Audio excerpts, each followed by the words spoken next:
In today's video, I'm going to teach you how to hide widgets in QuickBooks. If your QuickBooks dashboard feels cluttered, hiding widgets is a quick way to focus on what matters most.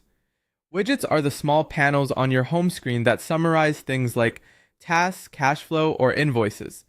You're not deleting data when you hide a widget. You're simply tidying up the view so your most important metrics stand out. Start by going to QuickBooks in your browser and signing in if you're prompted. When QuickBooks opens, you'll land on the main dashboard, often called the Get Things Done page. This is your hub and it's where all the widgets live.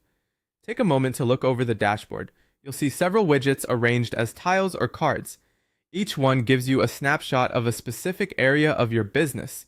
If some of these panels aren't useful to you right now, you can hide them to reduce visual noise and speed up your workflow. Every widget has its own options menu. Look to the upper right corner of the widget you want to remove from view. You should see a small icon with 3 vertical dots, sometimes referred to as the More Options menu. If your window is narrow, the icon can be subtle, so make sure you're hovering near the top right edge of that widget. Click the 3 dots on the exact widget you'd like to hide. This opens a small menu tied to that specific panel. You won't affect any other part of the dashboard by opening this menu, so take a second to confirm you've selected the right widget. In the menu that appears, click Hide this widget. As soon as you choose that option, the widget disappears from the dashboard.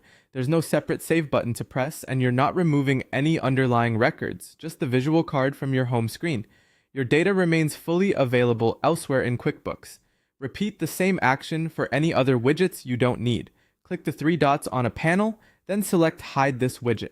You can streamline your dashboard in just a few clicks, keeping only the information that's immediately helpful. If you don't see the 3-dot menu, it could be due to your screen zoom or your user permissions. Try viewing the dashboard at a comfortable zoom level, and keep in mind that some roles may have limited customization options. That's all there is to it. Go to your QuickBooks dashboard, find the widget's 3-dot menu, and choose Hide this widget. With a cleaner home screen, you'll spend less time scanning and more time getting things done. Thanks for watching, and enjoy your decluttered QuickBooks dashboard.